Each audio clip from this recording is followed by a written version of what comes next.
পৃথিবীর মধ্যে 6টি শ্রেষ্ঠ দোয়া, এই দোয়াগুলোর আমল যদি কোনো বান্দা বান্দি করতে পারে তাহলে পৃথিবীতে যতগুলো দোয়া আছে তার ভিতরে এই দোয়াগুলোই সর্বশ্রেষ্ঠ দোয়া বলেছেন নবী করিম সাল্লাল্লাহু আলাইহি ওয়াসাল্লাম।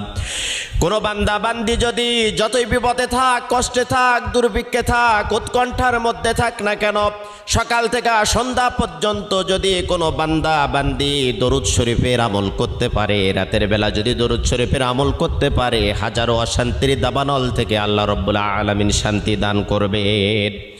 1 নম্বরে দরুদ শরীফের আমল করবেন। 2 নম্বরে ইস্তেগফার। আপনার মুখটা এমন হয়ে যাবে আল্লাহ রাব্বুল আলামিনের কাছে দোয়া করার সাথে সাথে আপনার দোয়াটা কবুল হয়ে যাবে। সব সময়ের জন্য পড়বেন আস্তাগফিরুল্লাহাল্লাযী লা ইলাহা ইল্লা হুয়াল হাইয়ুল কাইয়্যুম ওয়া আতুবু ইলাইহি।